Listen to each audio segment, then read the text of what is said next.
A hospital hallway. The cold kind, the kind where time seems afraid to move, where the lights hum softly and every shadow carries a story no one dares to tell aloud. On the polished floor lies a pregnant woman, her breaths shallow, one trembling hand pressed against her belly, as if she's holding her entire world together with just her fingertips. Nurses rush toward her, but someone reaches her first. Expensive heels, a perfume that enters before she does, a smile carved with cruelty, her husband's mistress. She doesn't ask what happened, she doesn't kneel, she doesn't offer help. Instead, she leans down, her voice colder than the tiles beneath them, and whispers something so venomous, the air itself seems to flinch. Then, with the calmness of a woman who believes she's already won, she nudges the pregnant woman's handbag just out of reach. A quiet gesture of domination, a claim of victory in a war the wife never agreed to fight. The nurses scream for help. Doors burst open. The world blurs into chaos. But this cruel, quiet moment, it will ignite a chain of events that drags a billionaire into the light, exposes a past drenched in secrets, and unleashes a revenge so shocking the entire city will whisper about it for years. Because behind this fall lies a truth someone has already tried to bury, and it all begins right here. Before we dive deeper, let us know in the comments where you're watching from. We'd love to hear from you. And if you're new here, click on the subscribe button so you never miss any of our upcoming videos. But what happened after the hospital was far worse. Because while she lay there on that cold floor, fighting for her baby's life, questions were already swirling through the minds of everyone who witnessed it. Why was her husband nowhere to be found? A man who once promised to love her in sickness and in health, suddenly unreachable on the night his wife and unborn child needed him most. Why did the mistress show up at the hospital before anyone else? How did she even know his wife was there? And why did she look so calm, so prepared, as if she'd been waiting for this moment? But here's the part that makes your blood run cold. A billionaire, one of the most powerful men in the state, rushed to that hospital within the hour.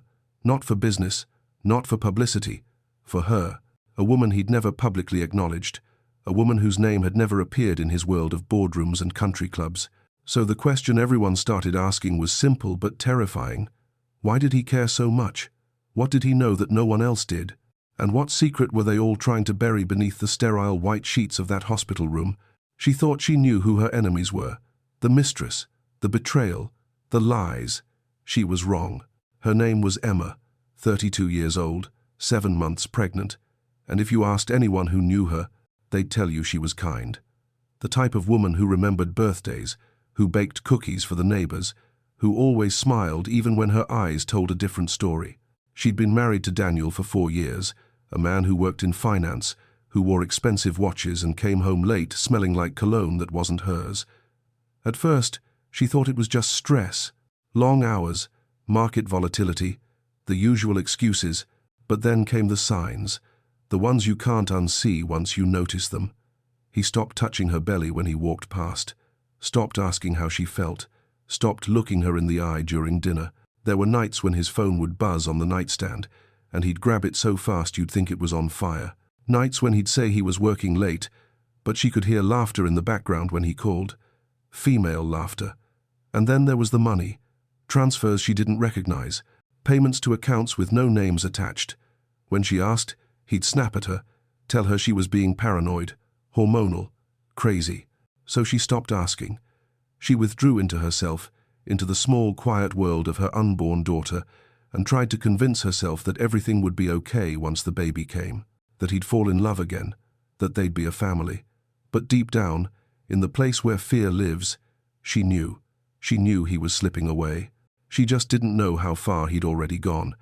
And she had no idea that the woman stealing her husband wasn't just after him. She wanted everything. The house, the name, the life, the child. But the mistress would soon become the least of her worries. Her name was Vanessa, 26, beautiful in the kind of way that demands attention. She grew up in a cramped apartment on the east side, sharing a bedroom with 2 sisters and a mother who cleaned houses for women like Emma. Vanessa learned early that beauty was currency, that men with money were easy to manipulate if you knew what they wanted to hear. And Daniel? Daniel was desperate for someone who didn't ask questions, someone who laughed at his jokes and made him feel young again, someone who didn't remind him of responsibilities he wasn't ready for. Vanessa didn't love him, but she loved what he represented. Escape, status, revenge against every woman who'd ever looked down on her. She studied Emma from afar, watched her social media, learned her routines, her vulnerabilities, and slowly, carefully, she began dismantling Emma's life, piece by piece. A text here, a photo there, whispers to Daniel about how Emma didn't appreciate him, how she was trapping him, how he deserved better. And Daniel, weak and selfish, believed every word. He started making promises, told Vanessa he'd leave Emma after the baby was born, that they'd be together, that she'd have everything she ever wanted. But Vanessa had a problem, a big one. She wasn't just acting on her own ambition. Someone was pulling the strings, someone who had their own reasons for wanting Emma out of the picture, someone with money, power, and a grudge that ran deeper than jealousy. And that's when things got dangerous, because Vanessa was being promised things Daniel couldn't deliver, things only someone far wealthier, far more connected, could provide. And the price? Make sure Emma and her baby were no longer a threat. She wasn't acting alone. It was a Tuesday night when Emma's world shattered. She'd been feeling off all day, sharp pains in her abdomen, dizziness. She tried calling Daniel. No answer. She texted. Nothing. She called his office. They said he'd left hours ago. Panic set in. She grabbed her keys, her hospital bag, and headed for the door, but the pain hit her hard. She collapsed in the parking garage of their building, her phone skittering across the concrete. A neighbor found her, called an ambulance, and that's how she ended up on that cold hospital floor, surrounded by strangers, fighting to stay conscious, while her daughter kicked weakly inside her. The nurses rushed her into emergency, monitors beeped, voices overlapped. Someone shouted about blood pressure, another about fetal distress. Emma kept asking for Daniel. Where was he? Why wasn't he answering? But no one had answers, only worried glances. Then, through the chaos, she heard heels clicking down the hallway, steady, confident, expensive. And there she was, Vanessa, standing in the doorway like she belonged there, like she had every right to be present at the most terrifying moment of Emma's life. Emma's vision blurred, but she saw the smirk, the cold, satisfied smirk. And she heard the words Vanessa whispered as she knelt down, words no one else could hear, words that would haunt Emma for weeks. He's with me. He's always been with me. And after tonight, you'll have nothing. Then Vanessa stood, adjusted her purse, and calmly nudged Emma's handbag just out of reach. A small, cruel gesture. A reminder that in this moment, Emma was powerless. And Vanessa was in control. But here's what Vanessa didn't know. A nurse named Grace had been watching. Grace had worked in that hospital for 15 years. She'd seen affairs, neglect, abuse, and she knew cruelty when she saw it. So she made a choice. She pulled Emma's handbag back toward her, locked eyes with Vanessa, and said, loud enough for others to hear, "You need to leave. Now." Vanessa didn't argue. She smiled, turned, and walked away. But Grace knew. This wasn't over. Something darker was at play. And Emma was at the center of it. Later that night, after Emma was stabilized and her baby's heartbeat returned to normal, Grace noticed something strange. Someone had tried to access Emma's medical file, someone without authorization. The login was flagged, deleted almost immediately. Grace reported it to her supervisor, but instead of concern, she was met with dismissal. Probably a system glitch, they said. Don't worry about it. But Grace did worry, because the hospital director had been in the hallway earlier, watching, and when Vanessa left, he'd followed her out.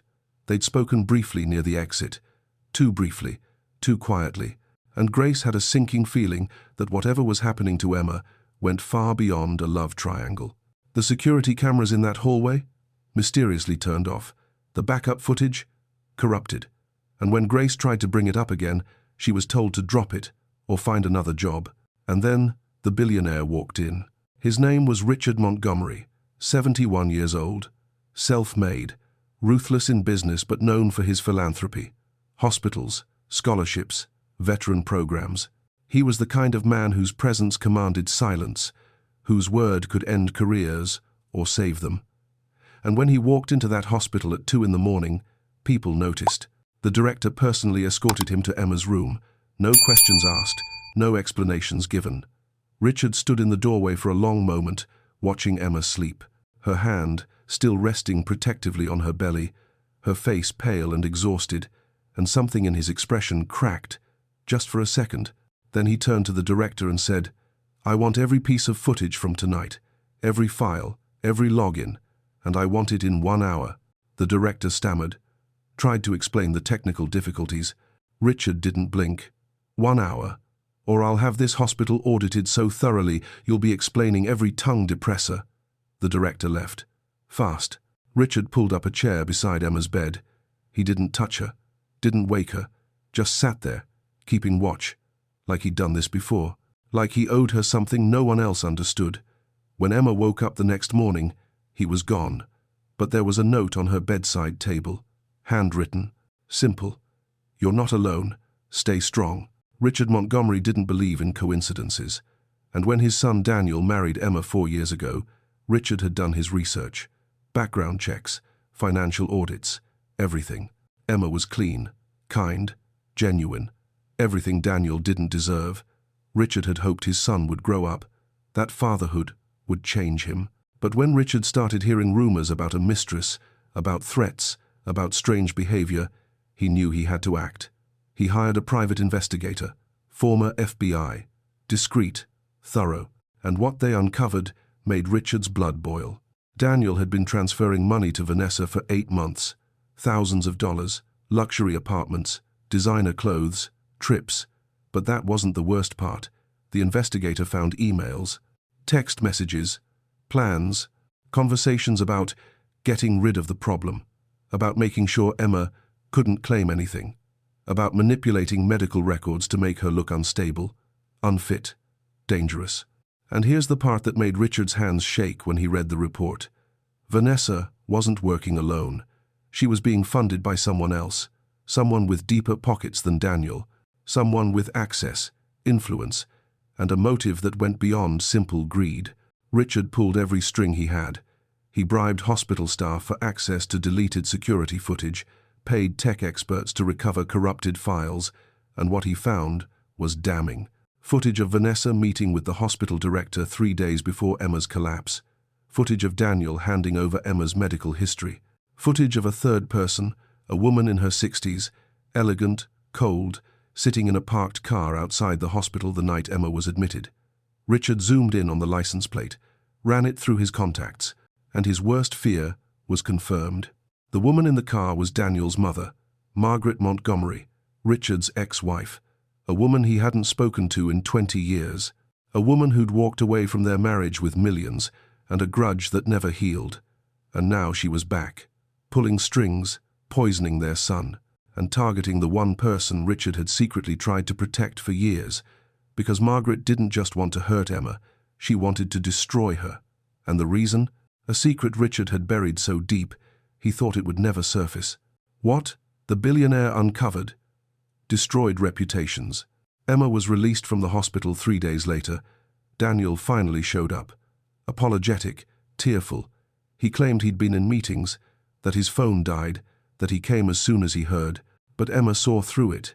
She saw the guilt in his eyes, the way he couldn't look at her for more than a few seconds. And when he tried to hug her, she stepped back. For the first time in their marriage, she said no. "I know about Vanessa," she said quietly. Daniel froze. "I don't know what you're talking about. Don't lie to me. Not now." He tried to deny it, tried to spin some story about a business associate, but Emma was done.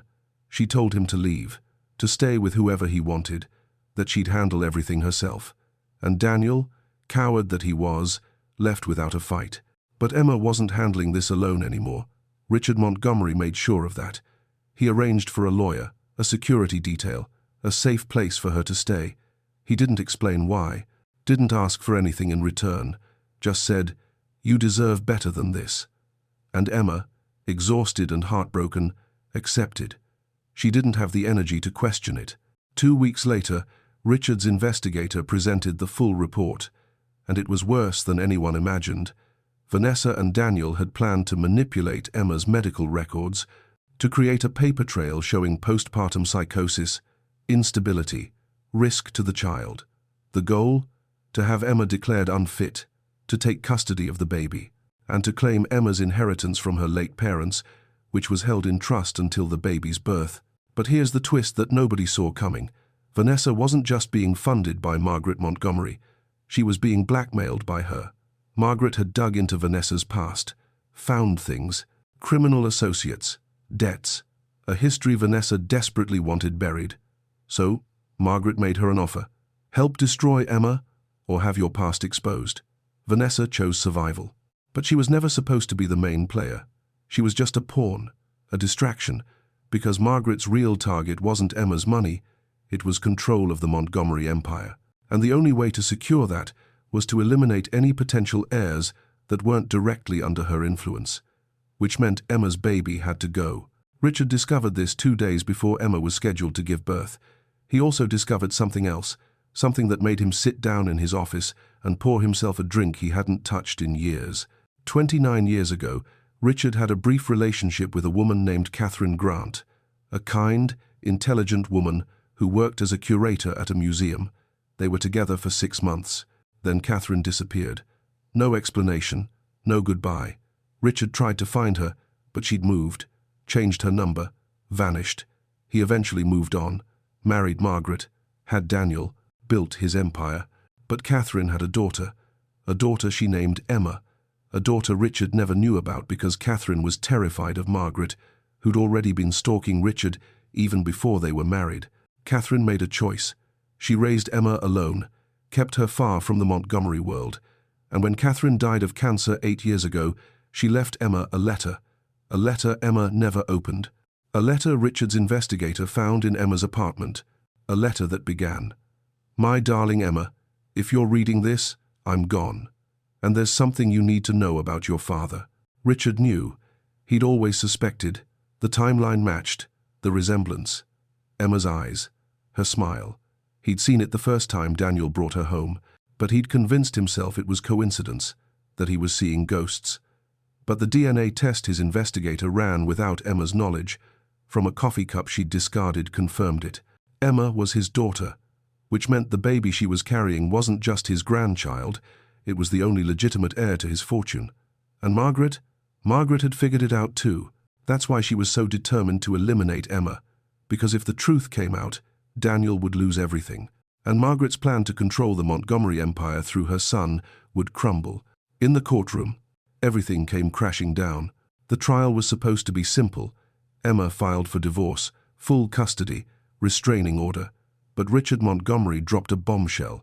He submitted evidence, texts, emails, financial records, security footage, medical tampering attempts, everything. The courtroom went silent. Daniel's lawyer tried to object, tried to claim the evidence was obtained illegally, but Richard's team had covered every base. Every piece of evidence was admissible, legal, devastating. Vanessa was called to the stand. She lied, claimed she barely knew Daniel, that she was just a friend. But when Richard's lawyer played a recording of Vanessa and Margaret discussing the plan to manipulate Emma's medical records, Vanessa broke. She sobbed, pointed at Margaret. "She made me do it. She threatened me. I didn't want to hurt anyone." Margaret sat stone-faced, silent, expensive suit, perfect hair, but her hands trembled slightly, the only crack in her armor. Then Daniel took the stand, and he did what cowards do.